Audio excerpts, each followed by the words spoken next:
Olá, mais uma vez, Psicologia e Propósito entrando no ar, seja muito bem-vindo. Hoje a gente fala sobre vida cotidiana, sobre coisas que passam, atravessam a gente de manhã até a noite. Você que tem redes sociais, talvez já tenha se percebido fazendo o que a gente vai falar. Comparação. Quem nunca? Quem nunca foi comparado com o irmão, o colega, o amigo da escola? E quem nunca se comparou? Agora, quais os impactos psicológicos de comparações constantes? Até que ponto uma comparação é saudável? É saudável qualquer tipo de comparação? A gente vive numa realidade em que quando você entra nas suas redes sociais, você acaba avaliando a sua vida em relação à vida do outro. Isso é bom? Por isso que a gente vai conversar com a psicóloga Isabela Amaro. Ela está aqui comigo hoje, TCC, hoje de cara aqui. A gente sempre recebe de várias abordagens. Estou muito feliz de você estar aqui, Isabela. Bem-vinda, muito obrigado pela sua presença. Obrigada, eu também estou feliz de poder contribuir e falar desse tema, né, que realmente é bem importante. Você me falou antes da gente começar que você atende crianças, adolescentes e adultos e idosos, né? Mas são adolescentes e adultos, é o seu grande público, mas se aparecer idoso, você está atendendo também.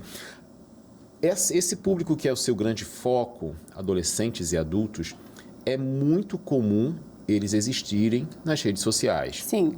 E aí, assim, eu estou enfatizando rede social porque é o ambiente que é mais propício para fazermos essas comparações. Sim. Embora aconteça em todos os lugares, né? Você chega num lugar, você olha para uma pessoa, se você não tiver ou não se sentir tão bem arrumado como fulano, você já se compara. Parece que é algo muito natural, mas adolescentes e adultos, isso é bem intenso, não é? Sim.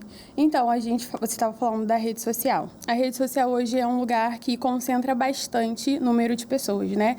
E na rede social a gente encontra diversos nichos. Então, eu costumo falar que a rede social é como um catálogo, é um mar de possibilidades para você, de fato, se comparar. Por quê? Né? Na rede social você vai ter, se você for psicólogo, você vai ter outros profissionais, né? Vai ter diversos apresentadores. E na rede social a gente tem todas as profissões, até pessoas com classes sociais, financeiras, características, né? Mesmo físicas, psicológicas diferentes da gente. Então, assim, é meio que um cardápio. Você está ali com várias pessoas. Tanto pessoas que você considera melhor do que você e tanto pessoas que você considera que está em um patamar diferente do seu, né? Então, uma coisa, assim, independente da rede social, uma coisa que a gente precisa entender sobre a comparação é que a comparação é uma ferramenta. Tá? E ela pode, a gente está falando, óbvio, da rede social, em que ela pode ser uma comparação disfuncional, mas a gente também pode separar a comparação em dois pontos, né? Eu chamo de uma comparação que pode ser mais funcional, exemplo, né? Se você vai no mercado e você quer comprar um sabão em pó, quais são os critérios que você aprendeu para escolher o melhor sabão em pó? Primeira coisa, todos nós temos uma regra de coisas que a gente acha que é bom e de coisas que a gente acha que é ruim.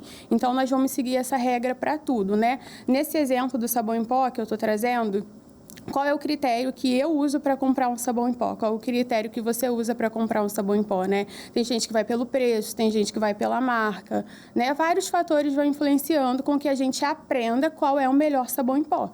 Então, esse tipo de comparação é uma análise que o nosso cérebro faz para ajudar com que a gente poupe tempo e energia, porque uma das funções do nosso cérebro também é poupar energia. Então, você precisa padronizar. O padrão, criar padrão de tudo não é ruim. Né? Então, nesse caso de você padronizar, quando você vai no supermercado, qual é o melhor sabão em pó que você vai comprar, é uma comparação que você vai fazer de marcas que é funcional, né? Ela não vai afetar em nada a sua vida. Então, certos tipos de comparação, elas não são prejudiciais, também como melhor trajeto que você vai fazer do seu trabalho para casa, né? Você vai testar, às vezes, uma condução tal, uma rua tal, um bairro tal. Então, esses tipos de comparações, eles não são prejudiciais. O problema é a interpretação que você vai fazer após aquela comparação, né? E o que isso vai reforçar ou não dentro da sua cabecinha, dentro do seu psicológico. Então, na rede social, o grande problema, né, como você citou a rede social, é que nós temos uma grande quantidade de adultos e adolescentes, né? E os adolescentes, eles estão numa parte de construção, né, ali da sua identidade, quem eu sou, né? Quando a gente nasce, a gente escuta muitas coisas. Ah, você é isso, você é aquilo, você tem que... Vários cuidadores, professores, pais, tio, tia. Então, assim, você está escutando muitas informações sobre você. E você está definindo muita coisa, né? Acho que a adolescência é uma fase bem difícil e todo mundo fala isso de fato.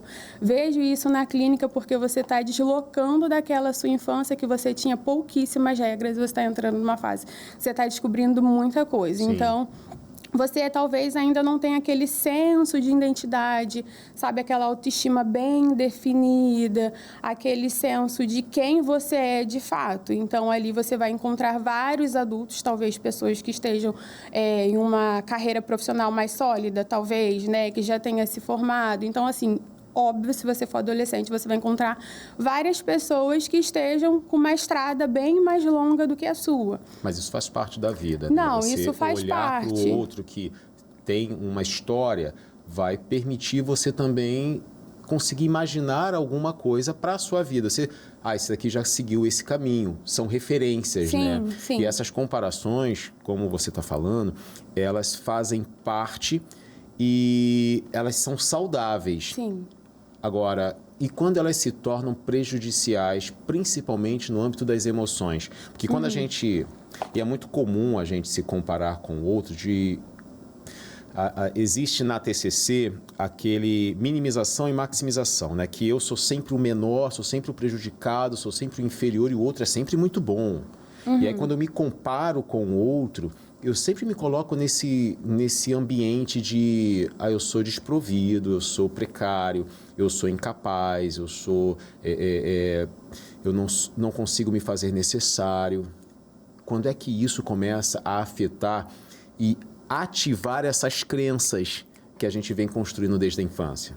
Então, bem como você falou, né? Essas certezas, a percepção que você tem sobre você vai fazer com que você se compare mais, né? Mas isso é criado bem antes de você aprender a se comparar, né? Então, às vezes antes da gente começar a falar, né? Exatamente. Então, você vai construir uma ideia de quem é você, né? O que a gente chama da autoestima. Então, você vai criar o seu senso de valor, né? O seu senso de eficácia, a percepção que você tem de si mesmo, aquilo que você acredita que você é, como você falou, né? Então, a gente chama, assim, de crenças. São pensamentos que você vai ter regras que você vai criar sobre você, com base em, basicamente, tudo que você viveu, né? Histórias de vidas, traumas, vivências positivas, tanto negativas. Exatamente tudo vai ajudar com que você crie a sua percepção de quem é você. Geralmente, as pessoas acreditam, né, no senso comum que a autoestima é só, eu me olho no espelho e eu me acho muito bonita, né? Ou eu olho no espelho e me acho muito feia. Mas a autoestima... diminuir muito a autoestima, né? Sim. Colocar a autoestima dentro de uma caixinha bem pequena que é só a sua imagem no espelho. Mas esse fenômeno, acho que a gente pode chamar assim, que a gente super generaliza tudo, vem por essa necessidade do nosso cérebro de emitir respostas rápidas, né? É muito mais funcional você padronizar as coisas. Então, a gente vai padronizar tudo. A gente vai padronizar qual é a melhor profissão, né? Quem eu sou, quem é o outro, quem é o mundo. A gente vai criar padrões nada mais é do que verdades, né? Como eu acho que isso verdade bem pessoal, né? Isso. É o que eu acho, é o que eu penso, é assim que eu funciono. Isso, é como nós construímos mesmo aquilo ali. Então, aquilo é verdade para mim, é minha crença, né? Eu desenvolvi como uma regra de funcionar mesmo no mundo. Então, dessa maneira, é normal que nós construamos essas ideias, né? De quem eu sou. Então, você também vai saber o ponto... Nós vamos construir, óbvio, crenças que são positivas, né? Que vão te ajudar a evoluir, ser mais adaptativo. E a gente vai construir essas crenças que elas são mais negativas, vamos chamar dessa maneira. E é bem comum a gente construir as negativas, né? Com Sim. facilidade, na verdade. Sim, sim. E essas crenças negativas, elas vão ser, né, um ingrediente, né? Por exemplo... Uma pessoa que ela cresceu sendo comparada, né, com o irmão. Como essa pessoa vai construir a ideia de quem ela é o mundo, através de quem ela é para aquela família, né? Se ela entende que a mãe exalta mais qualidades do irmão e traz muitos pontos negativos sobre ela, com certeza ela vai desenvolver um senso de rejeição, né? Ela vai começar a gerar crenças sobre ela. Por exemplo, eu sou inadequado, né? Eu não sou bom o suficiente, isso aqui é um defeito, eu carrego esse defeito, né? E a gente vai entendendo à medida com que isso vai sendo reforçado. Por exemplo, se várias pessoas falam sobre isso, né, na sua infância, você vai entendendo, se eu fizer isso, eu não vou ser amado, né? Se eu sentar dessa maneira, as pessoas vão me julgar. Então, isso vai trazendo desenvolvimento dessas questões. E com base nisso, você desenvolve a tua ideia de autoestima, né, como a gente está falando. Você vai ter uma ideia de quem você é e o quanto que você merece coisas também, do teu senso de valor. Mas só fazer uma observação. Você fala sobre essa autoestima, sobre esse senso que você tem sobre você. No momento em que eu me conheço, as comparações passam a ser mais justas? Olha, acredito que sim. Né? Eu sempre falo que, como a gente estava falando da internet, né? Tem até um post que eu já fiz há um tempo atrás, não lembro quando, que diz: o fundo do poço ele é o lugar mais visitado, mas ninguém tira foto nele, né? Então, quando você está em alguns espaços, você começa a se comparar. Se você não tem esse bom senso de quem você é, se na verdade você carrega essas crenças todas disfuncionais sobre você, você não vai conseguir fazer comparações que são muito justas, né? Então, a partir do momento que você começa a se comparar com você mesma, né? Se você começa a ter uma ideia mais realista de quem é você, né, da tua realidade, o porquê você desenvolveu o problema tal na sua vida, por que as pessoas falavam isso de você, por que você desenvolveu esse comportamento aqui que foi muito criticado. Quando você começa a compreender, na verdade, de onde isso veio e você foca na solução do problema, eu acho que as comparações vão diminuir se você se comparar. Eu acho que pode ser até um mecanismo involuntário do cérebro, né? Porque isso virou um padrão. Mas na hora que você começar, não, mas espera aí, deixa eu verificar se isso aqui de fato é uma verdade, né? Deixa eu verificar se de fato eu sou isso mesmo. Agora, essa é uma questão que se torna uma prática depois que você faz um pouco de terapia. Sim. Que por si só, né, uma pessoa fala... Ou então você está assistindo a Psicologia e Propósito, está descobrindo estratégias. Mas se não... É muito difícil. Muito. Né? É muito difícil. Você ouve tantas alegações ao longo da sua história que se tornam verdades para você, e verdades absolutas. Sim. Que até você conseguir criticar essa verdade... Você trouxe um exemplo muito bom do irmão que é comparado com o outro, né? E, gente, isso é muito comum acontecer. A mãe e o pai usa isso e geralmente faz essa prática de uma forma que internamente acredita que vai ser o melhor. Não, deixa eu ver se eu desperto nele. Deixa eu mostrar algo bom aqui para servir como referência, para gerar um pareamento. Ah, não, ele vai ver que a irmã faz isso, ele vai fazer... Gente, olha só, isso não funciona, tá? Nunca funcionou, não funciona e não vai funcionar. Porque cada um é um. Uma consegue fazer em 10 minutos, o outro vai fazer a mesma coisa em 1 hora. Mas ele tem que ser mais rápido. Ok, mas não vai compensar e nem resolver se comparar com a outra. Agora, essas comparações que eu imagino... Tá? Eu não acredito que tenha um pai ou uma mãe que faça isso com intenção. Depende do transtorno psicológico. Sei que tem, mas eu estou me forçando a acreditar que não existem pessoas que façam isso de forma consciente e proposital. Porém, essas falas, elas vão criando umas algemas nas pessoas e se tornam parte delas, né? Um acessório. E já que eu sou incapaz de ser responsável, você é um irresponsável. Sua irmã dá conta de tudo, você não. Gente, sabe qual é o resultado que isso leva? Se eu não dou conta, para que eu vou tentar dar conta? Eu já sei que eu não dou. Ah, minha mãe vai falar uma coisa que eu já sei, porque eu sou assim. E aí vem um ponto que eu vou jogar para você agora, a bomba. A gente fala muito sobre, e quando a gente vai fazer uma repreensão, uma orientação, uma exortação, como alguns gostam de falar, né? É sempre sobre algo, mas a gente fala sobre alguém. Não é que ele deixou bagunçado, ele é bagunceiro. Não é que ele foi desrespeitoso, não é que ele agiu de forma desrespeitosa, não, ele foi desrespeitoso, ele foi um irresponsável. Você acaba atrelando a personalidade daquela criança Sim. e adolescente e não sobre aquilo que ele fez. Sim. E aí isso vai se apropriando. Aí vamos agora para a técnica da TCC, que é a disfusão, né? Separar o pensamento do que é real. Como fazer isso de maneira que ele pare de se ver como o irresponsável, o inapropriado, o insuficiente e possa se ver como, não, mas eu posso fazer diferente, isso que falaram não sou eu. Como é que a gente consegue isso? Então, isso é um trabalho bem árduo, né? Começando... Por isso que eu falei que a bomba é contigo. Começando por aí. Não é tão simples, não é tão fácil. A primeira coisa que a pessoa precisa é entender qual é essa verdade absoluta que eu carrego sobre mim mesma. Chegar nessa verdade leva tempo, às vezes, né? Leva. Se você estiver sozinho, você vai ter que buscar muito conhecimento. Sim. E talvez você faça algumas confusões no meio do caminho, né? Mas Verdade. uma forma bem simples é você olhar para os seus pensamentos, né? Quando você erra, o que vem na sua cabeça?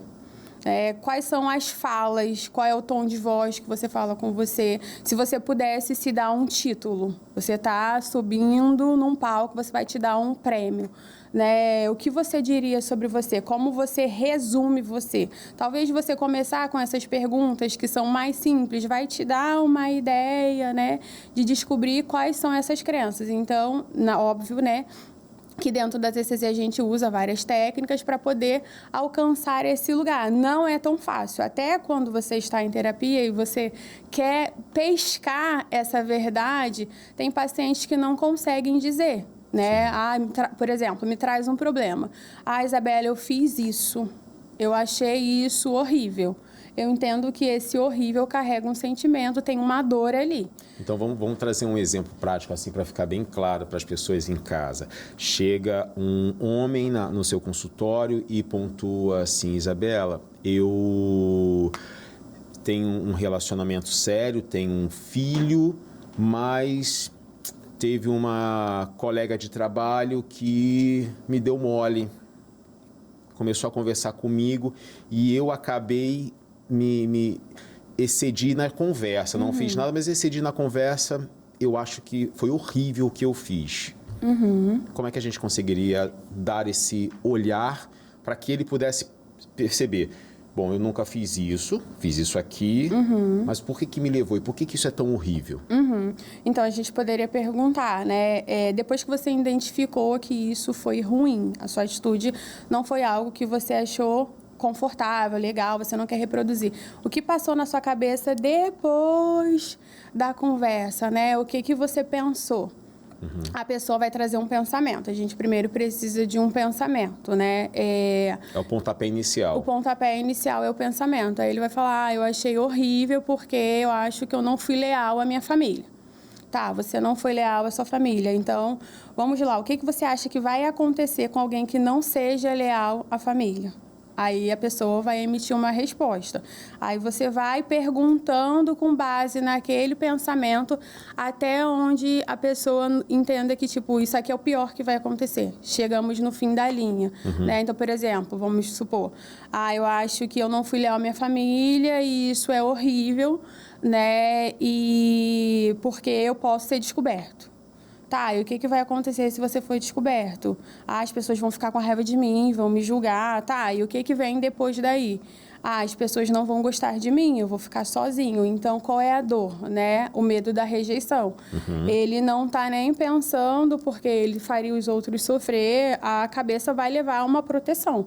Ele não quer ficar sozinho e ele entende que aquele comportamento vai gerar isso como consequência, pode aproximar ele daquilo que ele não gosta. Não é algo consciente, né? Mas a gente trabalha para se defender o tempo inteiro. Então, se ele chegar nessa resposta, a gente entende que ele tem a crença de rejeição, né? A crença de abandono. Então, geralmente, ele vai funcionar para se afastar de situações que ele se sinta rejeitado. E é dessa forma que você consegue começar o trabalho com ele, mas até chegar isso, você precisa abrir algumas portas, né, durante o processo terapêutico. Sim. Que às vezes... E assim, gente, convenhamos, encarar uma terapia é dolorosa. É uma experiência dolorosa, porque você vai precisar falar de coisas que você não gostaria de falar e é comum querer que o psicoterapeuta, né, o psicólogo, já dê uma resposta na primeira sessão para a pessoa sair dali bem e nunca mais ter que voltar. Isso. O fato é que existem processos que são, às vezes, demorados. Podem durar 4 meses, 6 meses, 1 ano, não sei, cada caso é um caso. Não existe receita de bolo. Porém, todas as vezes que você vai, você é confrontado. Né? E eu costumo fazer muito isso. Agora eu vou te provocar. Eu falo isso antes para que a pessoa se entenda que é uma pergunta que vai gerar uma reflexão, porque nem sempre o paciente tem a resposta na ponta da língua das perguntas que a gente faz. Não tem. Nesse caso, né, que a gente estava falando, poderia acontecer de... eu não sei. Nunca pensei sobre isso. Aí você vai perguntar e o paciente fica... Acho que nada. O que você acha que aconteceria? Nada, porque ele está tão evitativo que ele não consegue nem se imaginar vivendo aquilo ali. Aí eu levo para uma terceira pessoa. Tá, vamos lá, vamos imaginar alguém que você não gosta. Né? Quem é essa pessoa? Aí, fulano. Tá, agora imagina... E sempre tem, né? Sempre tem.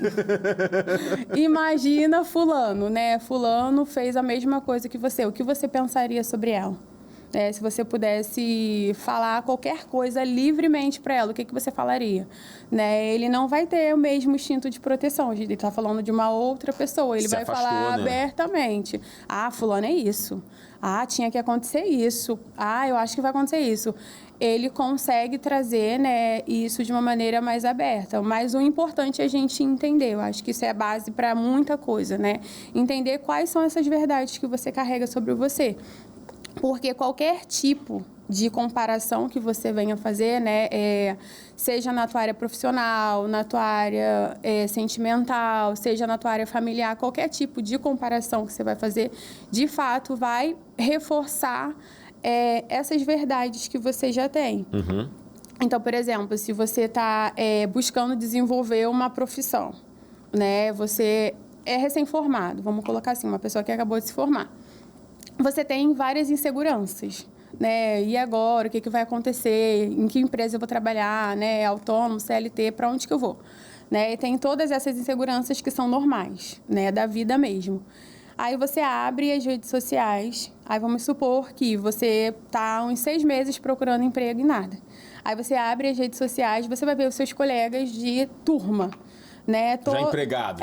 Já empregados, viajando, fazendo sei lá o quê, e você, caramba, ainda não aconteceu para mim, né? E você Minha vida tá parada, eu não vou conseguir nada, tá? Eu acho que é melhor fazer outra coisa. Ou você pode também, dependendo dessas verdades que você carrega sobre você, você pode gerar uma conclusão para o seu futuro também, né? Isso ainda não aconteceu porque eu sou isso mesmo, né? As coisas não são fáceis para mim, né? Viu? Se eu fosse diferente, se eu tivesse feito isso, se eu tivesse feito aquilo, talvez as coisas já teriam acontecido. De uma maneira meio que sutil, você acaba reforçando já essas verdades que você carrega sobre você. Você talvez não vai fazer uma comparação justa. O que seria essa comparação justa, né? Aquela outra pessoa, ela tem uma personalidade diferente da sua, né? Ela pode ter uma capacidade realmente cognitiva diferente da sua, ela pode ter... facilidades diferentes da sua, habilidade, uma história de vida, talvez, né? As coisas que ela já teve antes abriram portas mais fácil para essa pessoa. Então, assim, tem coisas que de fato você não conhece. O que a gente fala ali, os bastidores, né? Você está vendo uma parte, mas o porquê que a pessoa conseguiu aquilo ali.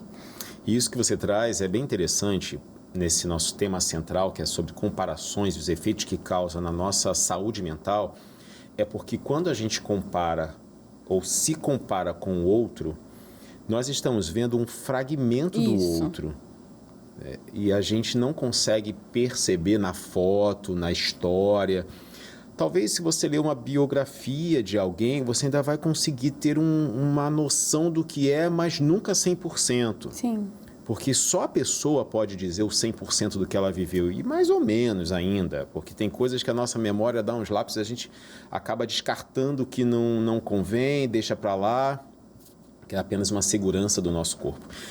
E aí você descarta anos de preparação, anos de estudo. Ah, mas ele na faculdade não estudava nada, nem assistia a aula direito, agora está trabalhando. Trabalha porque o pai é o dono de uma empresa ou tem amigos. Ok, essa é a variável na história dele que faz ele chegar onde ele chegou, ou estar onde ele está naquele momento. E aí, gente, são essas variáveis que a gente não vê, são esses bastidores que a Isabela falou, que a gente não consegue perceber e ninguém vai falar desses bastidores. Ninguém vai falar que você estudou de madrugada para conseguir passar no concurso público. Ninguém vai dizer que você precisou deixar sua família alguns fins de semana para fazer trabalhos extras para conseguir comprar o carro. Ninguém vai falar isso. Talvez nem a gente mesmo fale. Mas a gente vai comemorar, vai postar, vai contar para todos que é uma vitória que a gente conseguiu. E automaticamente podemos ser frutos dessa comparação. Você já parou para pensar nisso? Você se compara com tantos outros, mas pode ter muita gente se comparando com você. Agora, tem um ponto que a gente na TCC trabalha muito, que é o pensamento, a emoção e o comportamento, que é uma tríade aí. Essa emoção, ela funciona como uma âncora muito boa para a gente conseguir perceber se aquele pensamento automático, se aquilo que passou pela minha cabeça me trouxe algum prejuízo ou não. É muito natural, gente, sentir medo, tristeza, raiva, alegria, tédio. É comum você sentir isso, até porque somos seres humanos. A questão é, quando essas emoções começam a interferir no meu comportamento, essas emoções começam a determinar o que eu estou fazendo, o que eu vou fazer. Mas essas emoções são movidas por esses tipos de pensamentos. Por isso que a Isabela apontou tanto, né? A gente começa com o pensamento. Agora, quais são as emoções mais comuns nessas comparações que a gente faz que acabam danificando mais ainda os nossos próximos pensamentos e os nossos comportamentos? Quando você começa a se comparar, você vai reforçar essas verdades que a gente vem falando, né?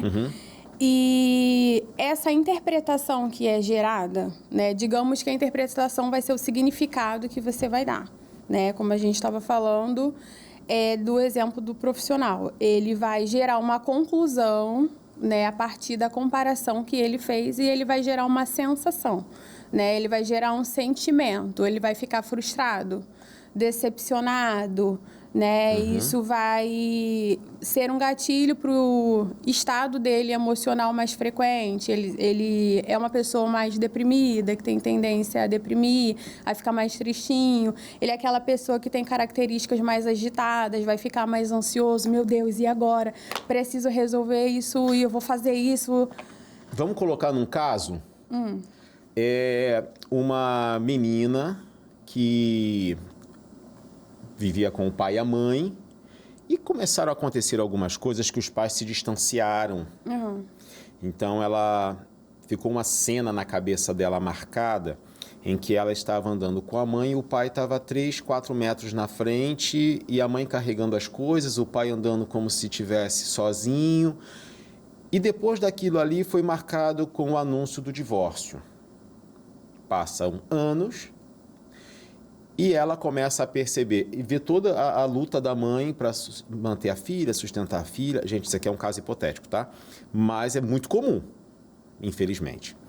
E aí ela cresce, conhece alguém e no dia que está saindo com alguém, ela se vê atrás dele, ele andando na frente, como se nada, desligado.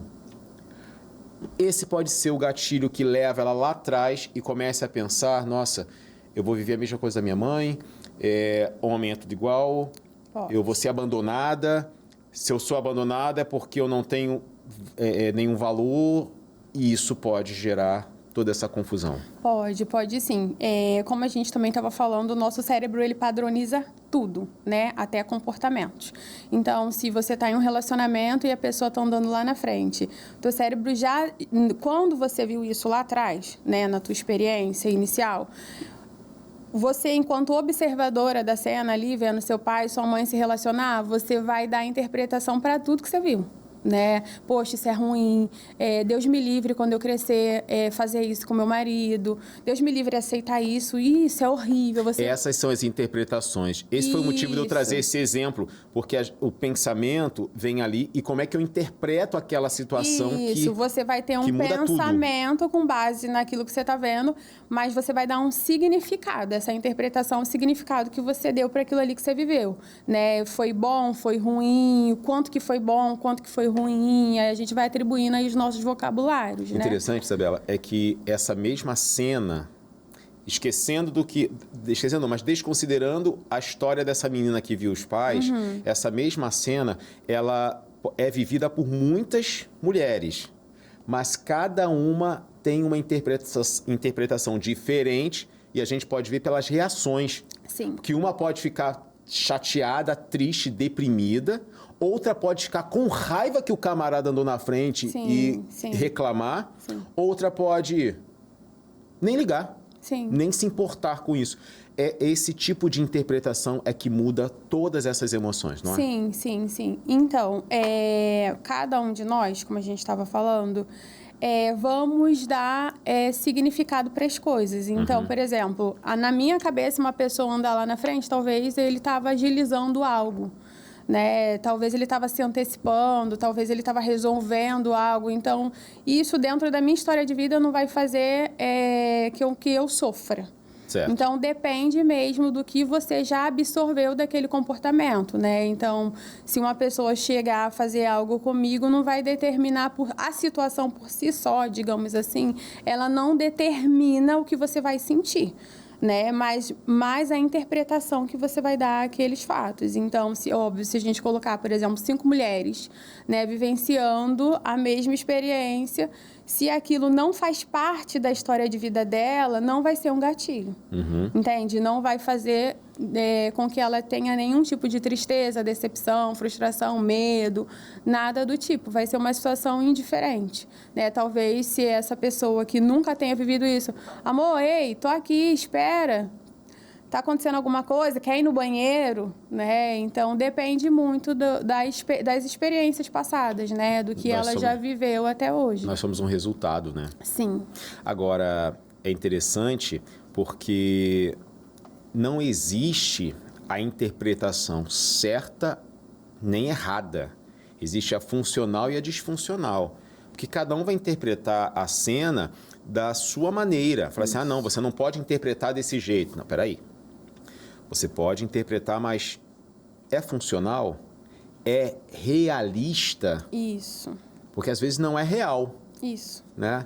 Ele está andando na minha frente porque ele deve estar pensando em outra. Está andando na minha frente porque ele tem vergonha de mim. Isso, essa é a clássica. E se tiver uma conversinha antes, assim, se ele não elogiou a minha roupa, é porque ele não está me achando bonita. Então, está andando longe de mim porque ele vai estar com vergonha. Isso é clássico? Sim, essa é a clássica. É mesmo? Muito. Uma das coisas, né, que a gente está falando de relacionamento, o que eu vejo com muita frequência as pessoas justamente se comparando. Pega, por exemplo, eu montei já na minha cabeça o que vai fazer de mim uma pessoa amada. Né? Então, dentro do que você colocou, se essa pessoa me elogia, é um sinal de que ela me ama. Né? Se essa pessoa faz tal coisa comigo, se ela me dá presente, ela me ama.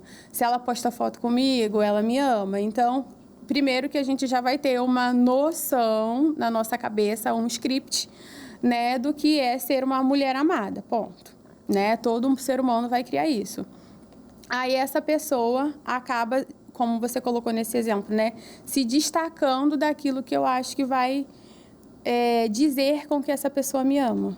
Isso com certeza vai ativar todas as dores de rejeição, é aquela crença, aquela verdade que ela carrega, ela vai receber um carimbo da verdade. Então, de fato, isso é uma verdade, né? O lance é que essas crenças, né, as crenças centrais, a gente carrega, mas a gente não sabe que está carregando. Não, na maioria das vezes. A gente não tem consciência Isso. que tem lá uma crença de desamparo, porque eu tenho medo de ser rejeitado, eu tenho medo de não ser suficiente, enfim. A gente não tem noção disso, isso rege a nossa vida, a gente se torna quase que um fantoche na mão dessa crença, até o dia que a gente descobre que ela existe e aprende a desativá-la, ou aprende a lidar com ela. Mas isso aí, infelizmente, só para quem tem coragem de mergulhar de cabeça para descobrir. Né?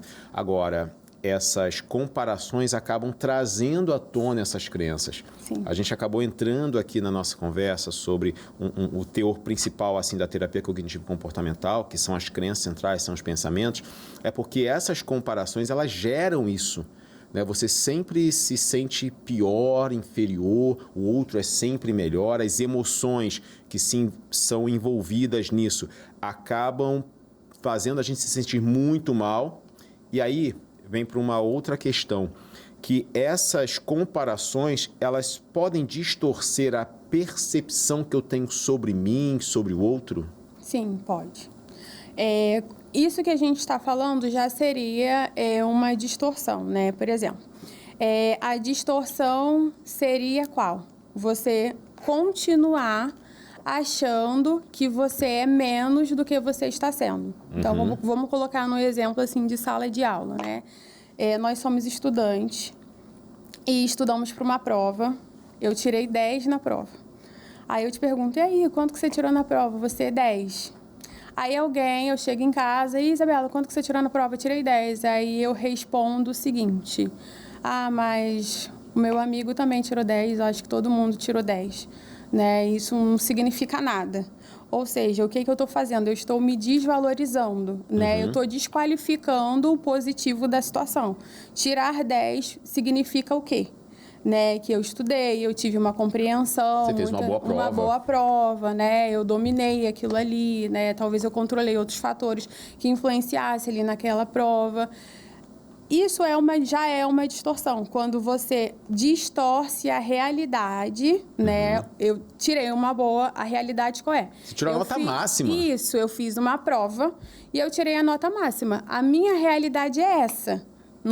Isso é positivo ou negativo? Depende, né? Mas o fato de eu usar que todos os outros amigos podem ter tirado a mesma nota que eu estou minimizando, né, o meu positivo da situação, e isso já é uma distorção. Quando eu estou distorcendo algo que eu estou vivendo, meio que de uma maneira sutil mesmo, inconsciente, para comprovar, de fato, aquela verdade que você carrega sobre você, ela é muito forte e ela vai tentar ser alimentada.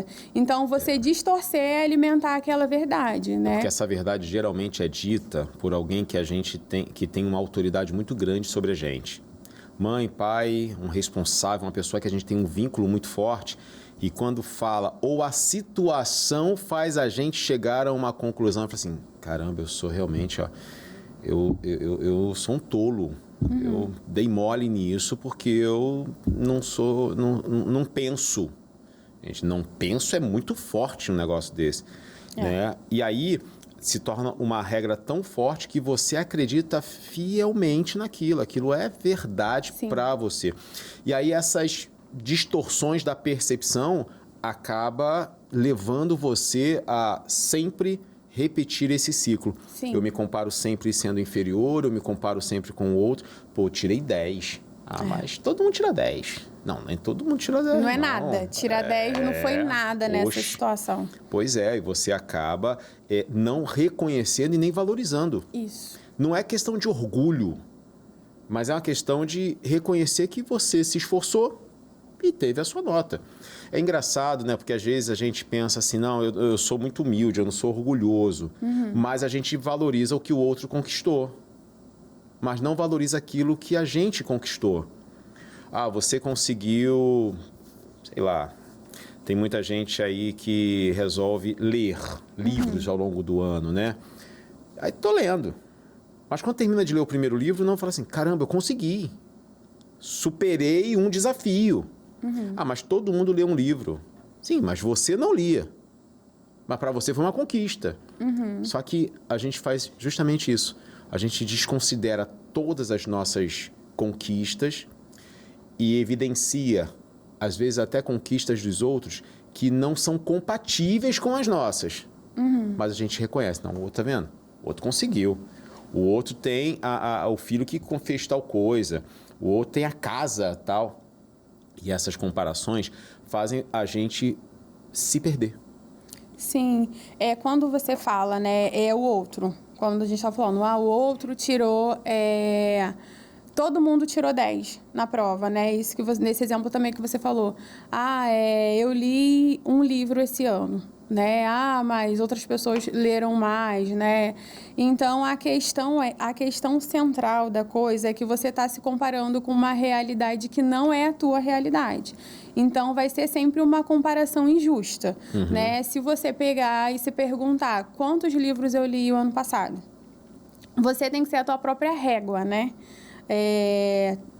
Vamos supor que o caso realmente está desfavorável. Ano passado eu consegui ler 10 livros, esse ano eu só li 1.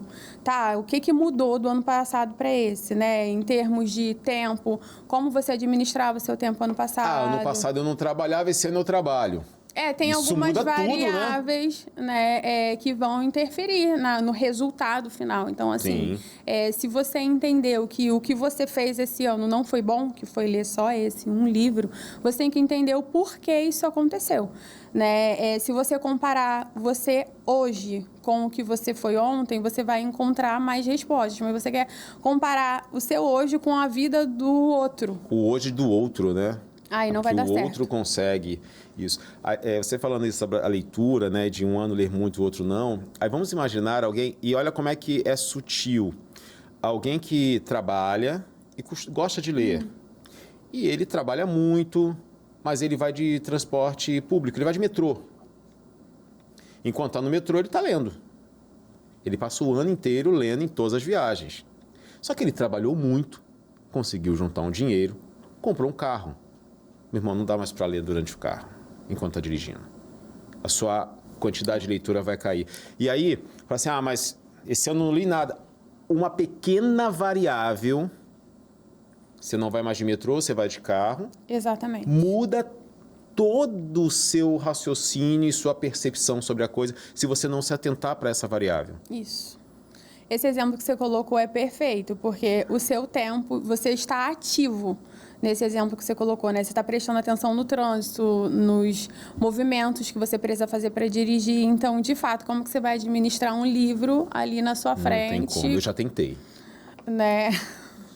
Não dá certo. O Detran não tem como me multar porque já passou. Eu estava tendo uma aula, dirigindo, e eu tinha que ter lido o texto, eu não consegui ler o texto todo, e aí parava no sinal, pegava o texto ali, e eu falava, dirigindo, até que eu falei assim, não, eu estou dirigindo aqui, estou vendo e tal. Ela falou assim, não, pelo amor de Deus, ou sai da aula, ou para o carro, né? Mas não dá. Eu já tentei tantas coisas, fazer duas ao mesmo tempo, mas não dá certo. É muito complicado. E a gente tem que ter esse senso. O meu limite é esse. Isso. Você tem que ter uma compreensão, né, de quem você é. né, e das escolhas que você está fazendo. Isso que, nesse exemplo que você falou, você teve um ganho, você parou de andar de ônibus, gente. Olha a bênção. Ô, gente.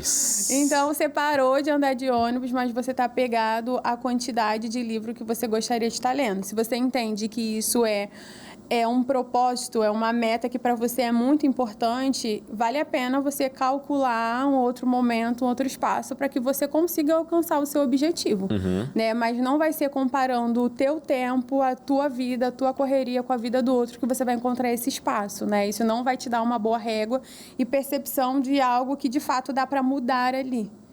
Não tem como. E você acaba tendo algumas consequências. A gente já falou das emoções que acabam gritando, mas tem alguns casos que essas comparações levam a quadros de ansiedade e depressão. Quando chega nesse ponto, né, a gente sabe que é possível isso acontecer, mas quando chega nesse ponto, como é que é a relação, como é que é a situação da pessoa? Acontece. Né? Mas a gente pode lembrar, né, é importante frisar, que vários fatores contribuem para a depressão, né? E existem vários níveis também, enfim. Mas se você, vamos supor que a pessoa ela faz comparações constantes e nessa comparação ali, nessa análise que ela está fazendo, ela sempre é algo muito ruim, a interpretação que ela está dando, né? Eu sempre sou muito ruim, né? Eu vou fracassar mesmo, nada está dando certo. Então, quanto mais você vai nutrindo isso, qual sentimento vai vir? De frustração, né? De decepção. Você vai parar de confiar em você. Né? Isso não é de primeira, não. Mas por ser constante você vai tirando todas as suas, as suas habilidades. Um ciclo, podemos dizer, né? Quanto mais você se compara, mais você vai afetar a sua autoestima. E você já tem isso tudo bem definido, né? E você continua com a estratégia de se comparar para tentar achar como evoluir. Né? As pessoas acham também que eu vou conseguir evoluir se de fato eu me comparar, né? E às vezes vai dar um tiro que sai pela culatra, né? Assim, vai se comparar tentando encontrar alguma coisa ruim no outro para se sentir um pouquinho melhor. Tem esses casos. Porém, tem momentos que você não encontra o ruim no outro, porque ninguém posta o ruim. De fato. Né? Todo mundo tá sempre... Gente, é muito comum em fotografias, por exemplo, eu não sou bom para tirar foto. Nem para tirar, nem para sair nas fotos. Quando minha esposa quer tirar foto, ela pede para minha filha ou pede para alguém que está perto, minha irmã e tudo mais. Por quê? Porque assim, você tá aí, tirei, acabou. Não, mas não é só isso. Mas tem o braço. Você não viu meu cabelo. Você não viu... a parte de baixo da roupa não tá muito legal, tirar só daqui para cima. Porque você só posta o bonito. Sim. Você só posta o bom. Ninguém posta que conseguiu lá o diploma, mas não posta que ficou independência em várias matérias ao longo dos 5, 4 anos. Isso não é importante. Não, quem vai publicar um negócio desse? Ninguém. E aí você não encontra essas falhas no outro, então o outro passa a ser perfeito. Tem isso. E você é o imperfeito, que você sabe dos bastidores, que a gente volta lá do início, né? Das suas falhas, dos percalços que você passa. Isso. E vai reforçando essa... Nossa, eu não dou em nada, hein? Caramba, entra ano e sai ano, eu tô na mesmice. E tô vendo todo mundo... Eu já ouvi essa frase, né? Eu tô vendo todo mundo, viajando. Eu também não sei como é que essas pessoas conseguem viajar tanto no Instagram. Queria. Eu não consigo. Eu não consigo nem imaginar. Tem gente que... E eu acho bonito naqueles destaques, né? Cada... num país diferente, eu acho aquilo máximo. Mas não quer dizer que... Qual é a história dele para ele conseguir fazer isso? Você não sabe, né? Como foi aquela viagem, se foi a trabalho, se ela foi como convidado. De repente não foi no glamour que você está imaginando. Talvez se você tivesse aquele destaque, você queria aquele destaque num glamour, né? Pois é. Assim, viajou para o Egito. Tirou lá fotos na pirâmide, tudo muito bonito. Gente, mas na foto você faz a foto. Exato. Agora, o que levou até aquela foto, a gente nunca sabe. E essas comparações se tornam muito pesadas, porque você pode abrir um quadro depressivo, como você falou perfeitamente, existem variáveis. Pode ser uma falta de vitamina, Sim. pode ser falta de luz solar, pode ser uma consequência já de um transtorno. Ou... um transtorno. Pode ser muita coisa. Fatores genéticos, realmente, muita coisa pode, né? Mas o principal da depressão, que casa aí com a comparação, acho que a gente pode linkar assim, é que na depressão a pessoa, ela tem, a gente fala que uma lente muito negativa. Ponto. É o que a pessoa precisa ter, né? E ela vai dar algum significado. Ou a vida dela está completamente horrorosa, né, em alguma área da vida, ou o mundo está muito ruim, né, as pessoas estão insuportáveis, então, assim, vai gerando aquela ideia de que tudo está muito ruim, né, tá tudo muito sem graça, tá tudo muito vazio. Nada é bom. Nada é bom, né, o principal da depressão é, a minha vida, ela está... sem forma, vazia, sem graça, meu Deus, que desânimo. Então, se você está usando uma estratégia de comparação que vai te levar para que você interprete as coisas de uma maneira distorcida, muitas das vezes, você vai realmente te aproximando dessa ideia ali do deprimido, né? De que está tudo muito ruim. Então, às vezes, você vai se aproximando, né, desse cenário ali de você ficar deprimida sem você se dar conta. Porque você está ali na internet reforçando isso, né? E também é muito importante, não é só na internet, né? A gente pode estar no ambiente de trabalho e estar se comparando com um colega que acabou de chegar, com aquele colega que recebeu uma promoção. Sim, verdade. Né? Então, um segredo que a gente falou muito ao longo do nosso programa, e você trouxe isso muito de forma ávida, é esse autoconhecimento. Quem sou eu? Vou me comparar comigo ontem. Isso. Vou saber os meus limites. Você tem que ser a sua própria régua, né? É a maneira mais justa de você entender. Você precisa se comparar com você. Tá aí. Então, por exemplo, nesse âmbito profissional, eu considero, vamos supor, que eu me acho uma pessoa tímida, né? Mas eu estou dentro de uma empresa e eu preciso desenvolver a habilidade de comunicação para eu ser promovida para uma vaga que eu quero. Então, como que era a minha comunicação antes? Né? Como eu entendo que está a minha comunicação hoje? E qual eu entendo que é a comunicação ideal para eu receber aquela promoção que eu entendo que eu preciso dessa habilidade bem desenvolvida. Então, você vai colocar essa necessidade, né, esse ponto que você acha que você não é tão boa assim, como uma meta.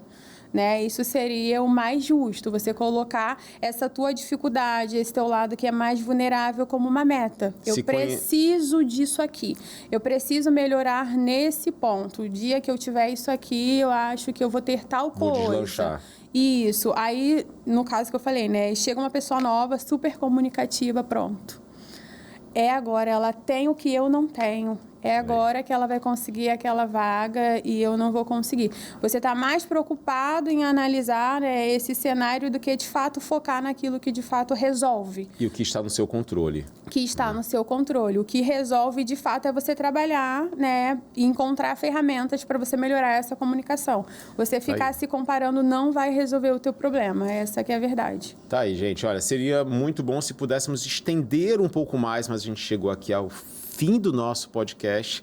Eu quero agradecer muito, Isabela, pela sua presença aqui. Quem quiser seguir você nas redes sociais, qual é o seu Instagram? psi.isabelamaro. Tá aparecendo aí, psi.isabelamaro, são 2 A's mesmo juntos. E aí você segue, acompanhe, sempre tem postagens, reflexões que vão gerar essa autoanálise.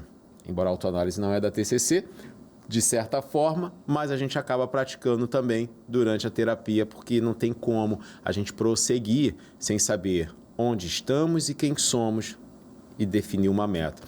Mas foi muito bom. Obrigado pela sua vinda aqui hoje. Obrigada, foi um prazer. Espero que a gente tenha conseguido tirar algumas dúvidas, esclarecer, né? É sempre bom falar sobre o tema, é um tema importante. Tá aí, você de casa, obrigado pela sua companhia. Foi um prazer ter você aqui hoje no nosso debate, na nossa conversa. Espero que você tenha conseguido pescar aí algumas estratégias de fazer comparações de forma funcional, justa, sem se diminuir. Você é muito bom, você é muito capaz Espero que você tenha gostado. Esse foi mais um Psicologia e Propósito. Tchau.